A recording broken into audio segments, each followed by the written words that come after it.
Bonjour à toutes et tous. On va, pendant le temps qui nous est imparti, naviguer sur la pédiatrie, en sachant que je sais que pour vous, c'est un petit peu ça la pédiatrie, c'est-à-dire comme ce nourrisson.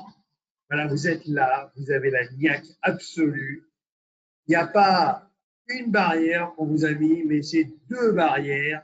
C'est absolument incroyable. Mais vous avez la pugnacité de ce nourrisson. Voilà, vous arrachez. Il y a le plafond qui est là, mais vous tenez bon, vous en avez plein la bouche. Mais malgré ça, vous continuez à fond la caisse et vous êtes dans une situation qui est une situation terrible de glissement. Oui, on va arriver à complètement intégrer toutes les notions de pédiatrie. La mission impossible ne l'est plus. Alors, pour être dans une situation qui soit une situation optimale en pédiatrie, chacun a sa technique. Une des précédentes étudiantes m'avait dit moi c'est simple, je marche avec des post-it, sauf que la pédiatrie c'est long, donc elle avait un peu inondé sa chambre, comme vous le voyez, avec différents post-it pour essayer d'intégrer les éléments importants. À mon sens, il faut surtout être dans une perspective de raisonnement pédiatrique. Et le premier message du pédiatre, c'est de réitérer la phrase de Robert Debré qui est que l'enfant n'est pas un adulte en miniature, mais un adulte en devenir. Ça veut dire que malheureusement pour vous, malheureusement pour les étudiants, vous ne pouvez pas superposer un item qui est un item adulte et pédiatrique. La bronchopneumopathie de l'adulte n'a rien à voir avec la bronchopneumopathie de l'enfant. L'asthme de l'adulte n'est pas pareil que la prise en soin chez l'enfant. Et évidemment, tous les problèmes de maturation et de croissance n'existent pas chez l'adulte. Donc, à chaque fois qu'il y a un élément où il y a marqué de l'enfant et de l'adulte, que ce soit de la douleur abdominale, la diarrhée ou je ne sais quoi, il faut malheureusement que vous mettiez dans votre tête que vous ne pouvez pas faire un appendice en disant particularité chez l'enfant. Ça, c'est véritablement bullshit. Il faut vraiment que vous ayez deux chapitres à intégrer qui soient différents. La perspective est complètement différente.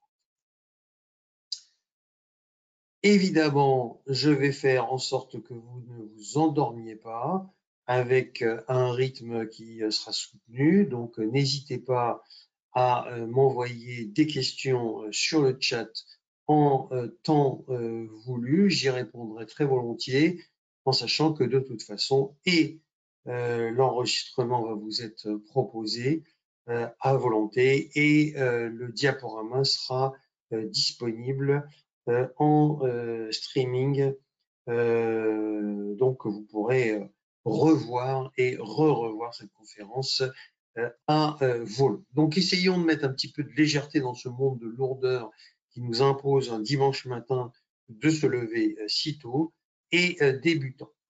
Pour arriver à être le plus exhaustif possible, en sachant qu'on a deux masterclass de pédiatrie qui sont programmées, donc essayer de découper le programme en deux et on va commencer par le début. Le début, c'est pas la naissance ou la gestation du nouveau-né, non, on va prendre le début de manière très très pragmatique sur le référentiel avec le chapitre 1. Le référentiel, le nouveau référentiel vient de sortir. Je vous dirai au fur et à mesure quelles ont été les modifications par rapport à l'ancien. Elles sont extrêmement minimes. C'est surtout une imagerie qui est un petit peu plus exhaustive et une imagerie plutôt d'explication plutôt qu'une imagerie de diagnostic. Autrement dit, effectivement, il y a des images où on voit comment faire une ponction lombaire, par exemple, mais bon, c'est plus quelque chose qui sont dans l'esprit, je dirais, ECOS, plus que dans l'esprit EDN que vous allez devoir affronter très bientôt. Alors, on y va sur le chapitre 1, croissance, pour un petit peu essayer de nous challenger le matin. Je vous ai mis une petite question à chaque fois pour essayer d'introduire chacun des chapitres. Alors, on commence avec Léo, donc 19 mois, qui vient consulter avec sa maman parce que celle-ci est inquiète. Et voilà la courbe de poids de notre Léo en question. Donc, qu'est-ce que vous faites et qu'est-ce que vous voyez sur cette analyse?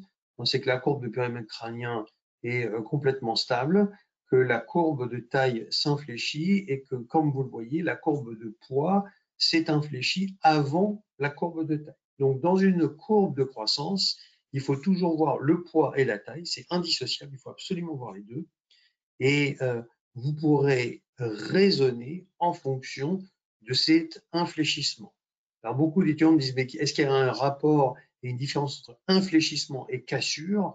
En fait, l'infléchissement, c'est que vous voyez une inflexion. La cassure, c'est qu'il n'y a plus du tout de prise de poids ou de prise de taille, mais c'est une terminologie qui, entre guillemets, n'impose pas d'impact complètement particulier. Autrement dire, il est certain que dans cette situation, vous allez avoir un raisonnement complètement différent. Alors, c'est quoi les pathologies pouvant expliquer ces courbes? Avec un infléchissement pondéral qui précède un infléchissement statural chez un nourrisson qui, comme vous le voyez, a commencé à infléchir vers l'âge de, on va dire, 4-5 mois. Alors, il est certain que la mucoviscidose, comme vous savez, fait partie du dépistage néonatal de tous les enfants et au même titre que, donc je rappelle, mucoviscidose, c'est trypsine immunoréactive, hypothyroïdie, c'est TSH, drépanocytose pour tous les enfants, c'est l'électrophorèse de l'hémoglobine, phénylcétonurie, c'est la phénylalanine qu'on dose. Ensuite, on a l'hyperplasie congénitale des surrénales, ça c'est la 17-OH progestérone. Et puis vous avez le déficit en MCAD, qui est une maladie génétique qui est dépistée par chromatographie. Comme toutes les maternités ont maintenant la chromatographie, on a pu dépister non plus uniquement ces 6 pathologies, mais un panel d'autres pathologies métaboliques. Et celles-ci ne sont pas à connaître précisément. Dans le nouveau référentiel, on vous a mis les acronymes des nouvelles pathologies qui sont dépistées, mais celles-ci ne sont pas sortables en tant que telles. Donc, j'aimerais que vous gardiez uniquement ces 6 pathologies qui sont sur un test au papier buvard à J2 sont dépistées. Donc la mucoviscidose, certes, elle est dépistée dans la majorité des cas, mais il est certain que le diagnostic peut être fait en post-natal, puisque 100% des mucoviscidoses ne sont pas dépistées, et de ce fait, de manière encore régulière, on fait des diagnostics sur des infléchissements staturopondéraux pour la mucoviscidose.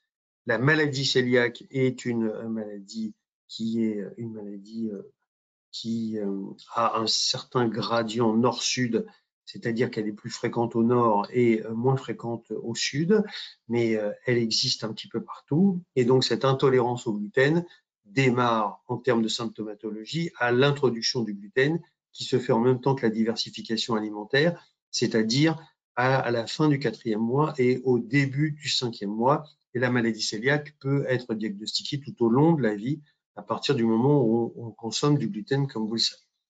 La maladie de Crohn, pourquoi je ne peux pas en faire état? C'est assez simple, c'est parce que c'est une maladie du grand enfant à partir de l'âge de 5-6 ans, et en plus c'est un grade C, donc vous aurez peu de diagnostics de MICI à faire chez l'enfant. Toutefois, ça peut faire partie par le truchement des diagnostics différentiels de quelque chose à écrire, à mettre ou à cocher, mais vous ne l'évoquez pas avant l'âge de 6 ans, c'est le cut qui a été proposé par les sociétés savantes. En ce qui concerne l'hypothyroïdie, vous avez plutôt un infléchissement de la courbe staturale avant la courbe pondérale. Au contraire, les hypothyroïdiens ont un myxœdème et sont plutôt dans des critères où des enfants ne grandissent pas bien et grossissent. Donc, on est plutôt sur une obésité avec un hiatus statural par rapport à l'excès pondéral. Donc, on n'est pas du tout dans cet état de cause. Et l'intolérance au lactose, alors souvent on confond l'allergie aux protéines de lait de vache et l'intolérance au lactose, c'est pas du tout la même chose. L'allergie aux protéines de lait de vache, c'est une vraie allergie aux protéines. L'intolérance, elle est à un sucre. Je vous rappelle qu'on ne peut pas être allergique ni à un sucre ni à une graisse, on est allergique qu'à une protéine. Et donc, il faut bien faire le distinguo. L'intolérance au lactose, elle est souvent évoquée à tort. Elle existe chez le prématuré. Et puis, ou sinon, il faut savoir que génétiquement, on est armé pour digérer le lait de mer. Or, le sucre qui est dans le lait de mer est un sucre exclusivement fait de lactose. Et donc, de ce fait, les enfants ont peu ou pas d'intolérance au lactose jusqu'à l'âge de 2-3 ans et qui est génétiquement le temps prévu par notre maître à tous, le bon Dieu, pour allaiter sa maman. Et puis, ensuite, il peut y avoir une intolérance au lactose qui est donc un diagnostic qu'on peut évoquer à partir de l'âge de 4-5 ans, mais ne m'écrivez pas intolérance au lactose chez le nourrisson, un, et deuxièmement, l'intolérance au lactose n'est pas responsable d'une cassure ou d'un infléchissement pondéral. D'accord? L'intolérance au lactose, c'est des enfants à partir de 4-5 ans qui sont ballonnés, qui ont des gaz, qui ont un inconfort digestif. OK? Vous m'entendez toujours bien? Est-ce que juste un petit check, un petit mot sur le chat? OK. Ça va, le rythme est bon, il n'y a pas de problème? OK. On y va. Donc, dans ces retards de croissance, vous avez à votre gauche le retard de croissance pondéral puis statural, et puis vous avez à votre droite le retard de croissance statural prédominant, où là, comme vous le voyez, il y a une véritable cassure. D'accord? Donc c'est vraiment important parce que à l'EDN, vous allez avoir ces deux types de courbes qui vont vous être proposés avec des diagnostics à évoquer qui vont être un petit peu différents. Ce qui est intéressant à savoir pour le bilan initial d'une petite taille, donc à prédominance staturale, c'est que si c'est une fille, il va falloir écrire sur un croc ou cocher sur un QRM karyotype. C'est fondamental, le syndrome de Turner est sous-diagnostiqué, sous-évoqué et la dysmorphie n'est pas flagrante. Vous savez qu'il y a des phénotypes de Turner qui sont plus ou moins visibles avec d'ailleurs parfois un 45X0, mais vous avez parfois des variations chromosomiques qui donnent un Turner avec une isomère karyotypique.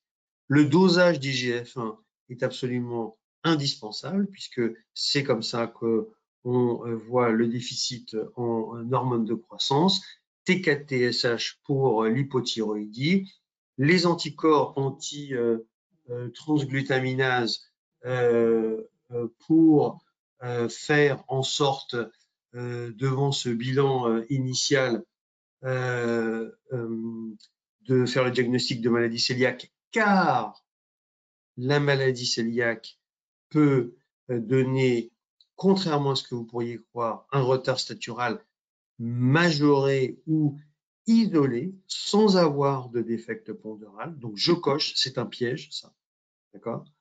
Et puis vous regardez s'il n'y a pas une maladie générale qui fasse en sorte que l'enfant ne grandisse pas. La radio de squelette incluant l'âge osseux est fondamentale puisque vous allez voir le potentiel de croissance sur cet âge osseux. Et donc,